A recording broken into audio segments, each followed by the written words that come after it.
Well, ladies and gentlemen, good morning, good afternoon, and good evening. It is Friday, the 13th of May, and welcome to Daniel and the Doctors. Now, today's guest is America's top medical practitioner, specialising in pain relief, founder of the PABR Institute, ultra marathon runner, and co-author of 2 best-selling books. For more than 13 years, she has travelled the world educating, coaching and training thousands of professionals on the topics of pain, stress and anxiety relief. And today she's going to share with you new insights, ideas and information to eliminate your pain. Would you please welcome to the live stream our good friend, Dr. Amy Novotny. Good morning. Good afternoon. Good evening to you, actually.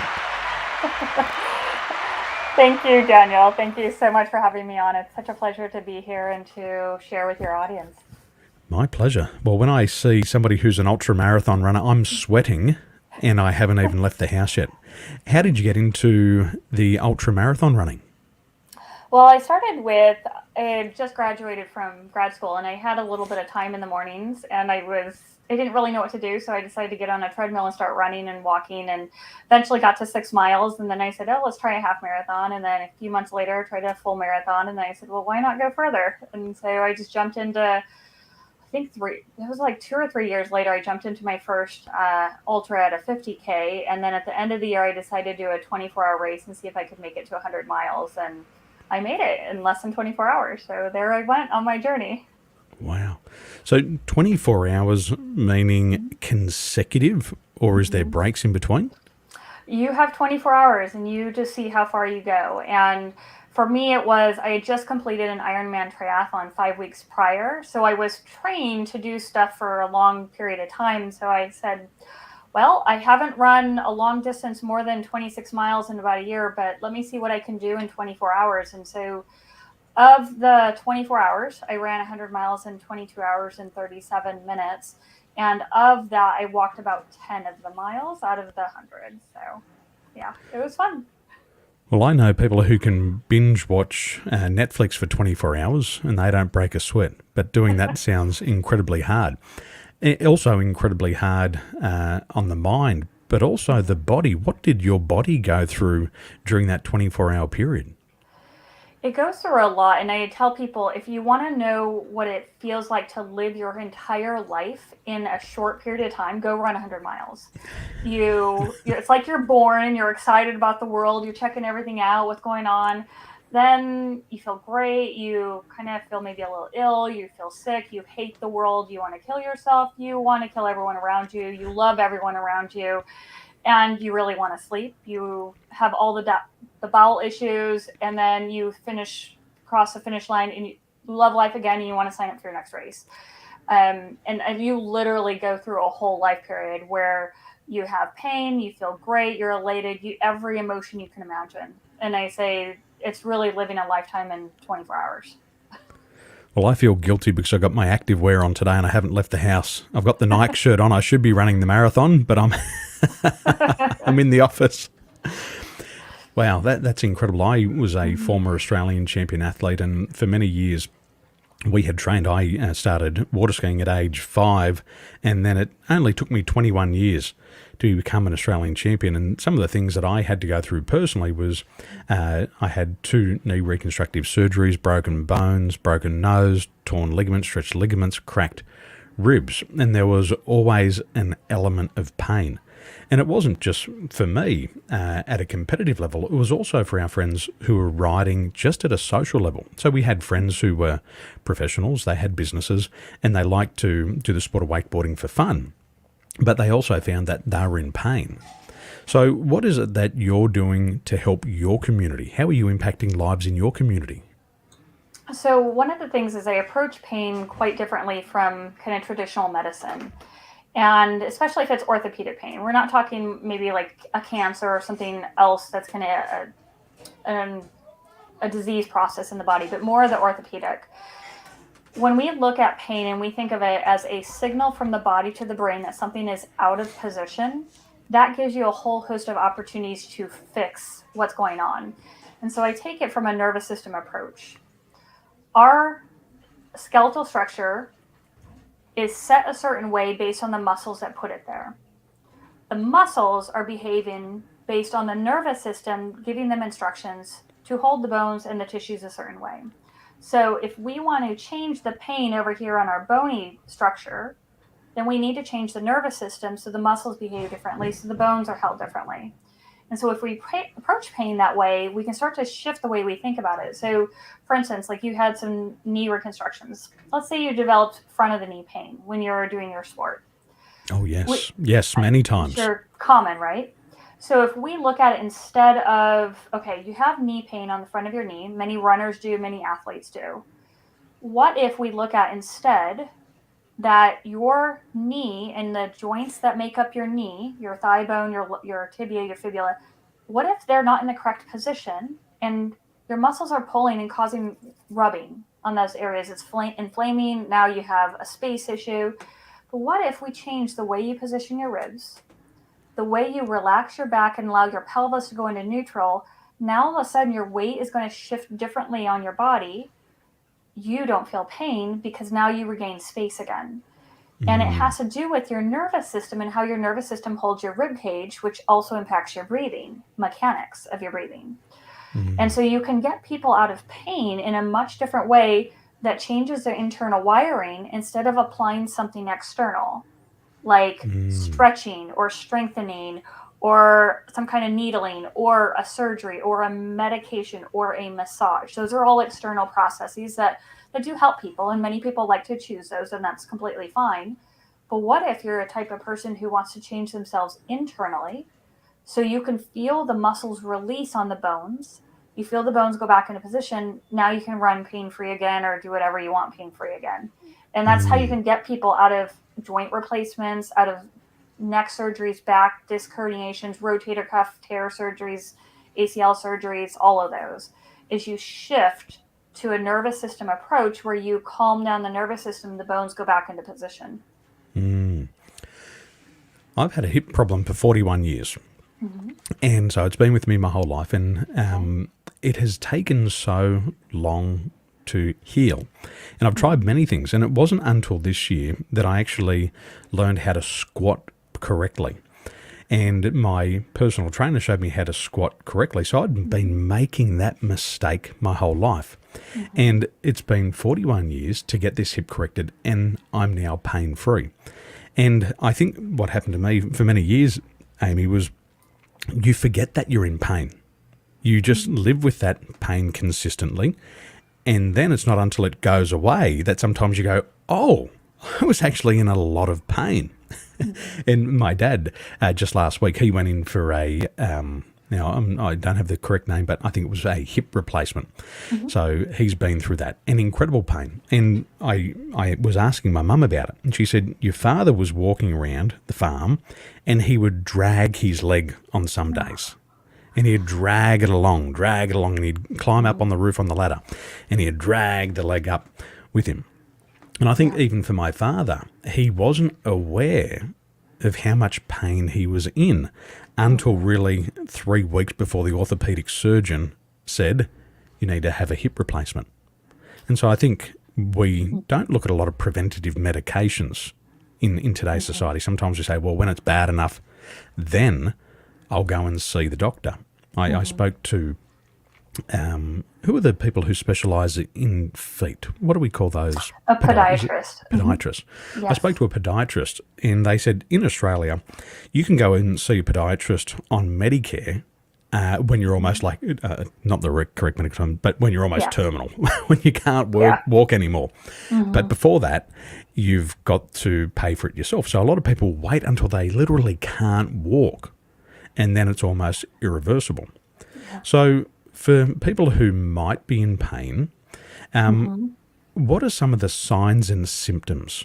What should they be looking out for? Or what could be some of these preceding events where they should start to think, I need to get some professional support on this. I need to get an outsider's opinion. What are some of those preceding events?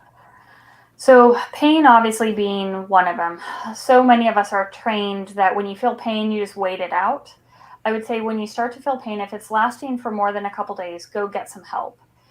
Now, other things that would suggest that your nervous system is ramped up that may be contributing to that pain is, did you have any big stressful events in your life? Do you lose a job, get into a relationship fight, a death of a relative or a family member, anything like that that's a huge stressor, or you have a lot of little stresses that have just added up. Does your body feel buzzed? Do you feel on edge? Do you feel like you're 120 years old and when you get up, you can't bend over because you feel stiff? Are you emotionally reactive? And that might be something you ask someone you trust and will be okay with the answer.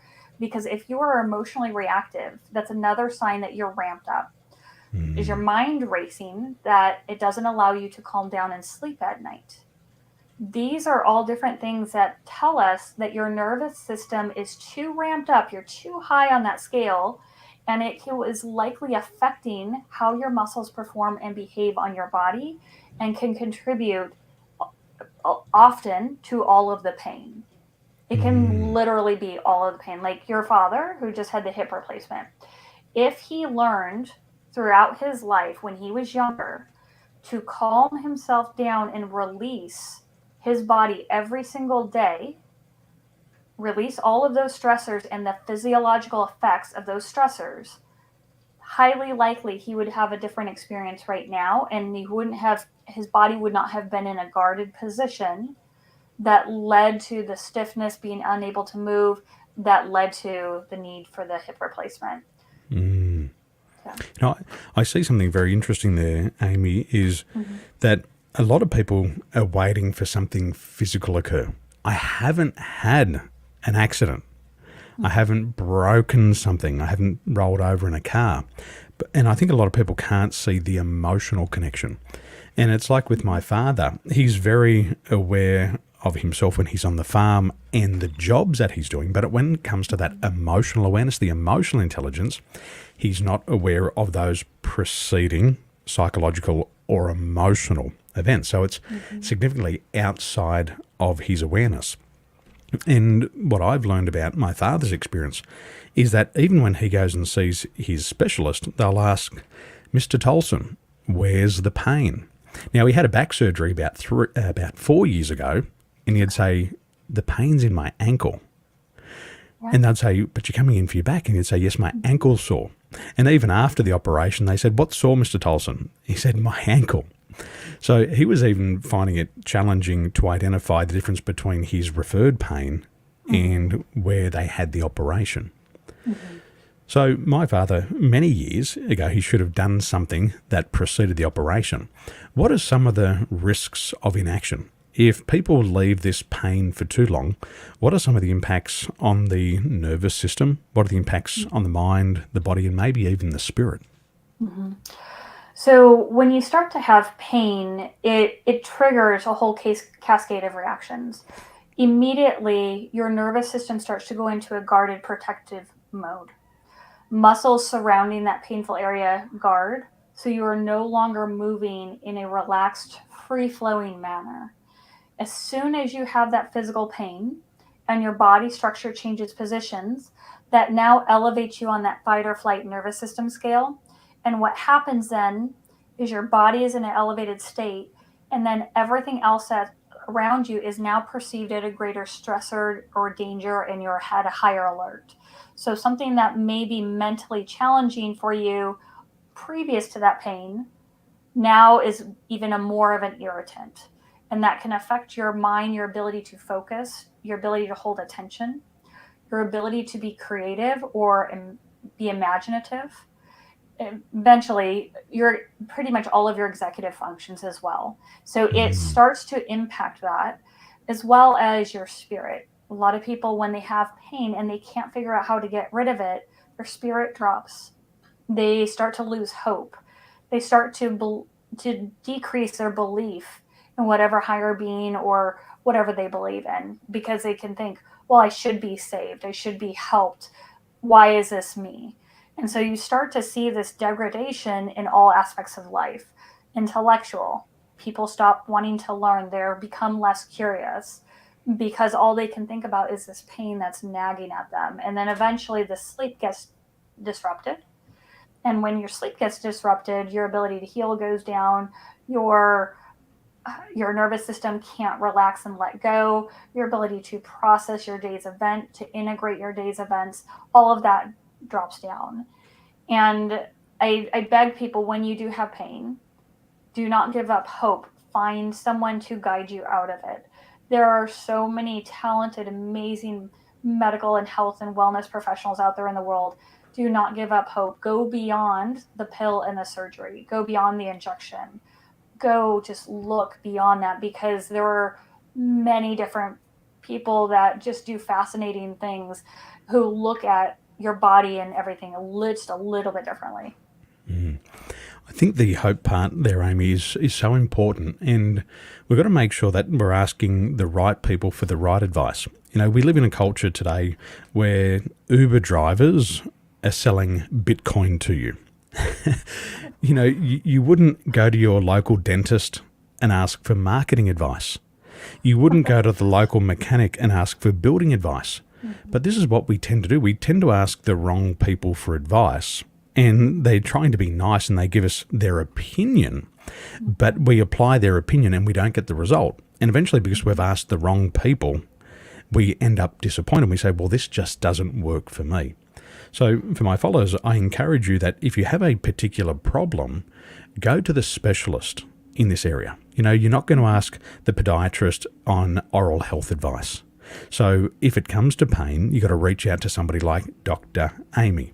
And when you do that, you can get straight to the root cause. But if you try to figure it out yourself, it's like my hip. It took me 41 years to finally find a solution. But then you kind of start to live with a little bit of regret. Why didn't I just do that earlier? If I wasn't so stubborn, I would have asked for help. So as our community, we've got to remember that asking for help is not a weakness. Asking for help is a sign of strength. Now, Dr. Amy, you're also helping your clients in a mastermind. Tell us about the mastermind and some of the benefits that your clients are getting from your mastermind, and where can they learn more about your mastermind? Yeah, so this coming July, I'm launching this, and it's going to be a group cohort. So we're going to be learning together, and it's going to be virtual. So I do this with people all over the world, and we're going to be guiding you through this process of how to examine your life from a nervous system approach, how to look at how do you walk, how do you sit, how do you reach, how do you bend, how do you lift things, and are you doing those in a way that's setting you up for a fight or flight status that further keeps you in that high alert mode and affects the rest of your interactions for the day. And then besides becoming aware of that is, how do you get yourself out of it? What can you do for 5 minutes when you're at work and you just had a really high stress meeting? What can you do to calm yourself back down, to release what just happened, so that you can hold attention and present yourself with good energy for your next interaction? So that's going to be, it will be recorded, but I prefer everyone be able to join us on live. And there will be coaching sessions with that, and it will be very interactive. Ladies and gentlemen, the fastest way to get ahead is to get a mentor. And what happens is, when you work with a mentor or a coach, you can shave 10 or even 20 years off the learning curve. I remember, Dr. Amy, I went and worked with a coach in San Diego, and I was learning how to do public speaking. And the difference was, when I was speaking before, people didn't pay attention. But after I learned how to speak professionally, they paid attention, and my sales went through the roof. And one new idea, ladies and gentlemen, and this is the point, one new idea at the right time is enough to change your life. So that's why you should be working with mentors. Now, Amy, PABR Institute, how can they find and learn more about you? Absolutely. The easiest way is to go to the website, pabrinstitute.com, pabrinstitute.com. You can see a lot of different information on there. I am all over social media and always have free resources, as well as the group Mastermind, as well as working one-on-one. So whatever your needs are, we work to match that. Excellent. Ladies and gentlemen, I'm going to put the website in the show notes below, pabrinstitute.com. Dr. Amy, thank you so much for being here today. I'm going to be tagging my father in this, And I'm going to be telling him, you better get to this website now. You've got rehab for the next 5 weeks. This will change your life. So thanks for being here with us today. Ladies and gentlemen, head over to pabrinstitute.com right now and follow Dr. Amy Novotny. Dr. Amy, thank you for your time and have a wonderful day. Thank you. Ladies and gentlemen, remember, one idea is enough to change your life. Just take one idea away from today and implement it immediately. Ciao for now, and we'll see you soon.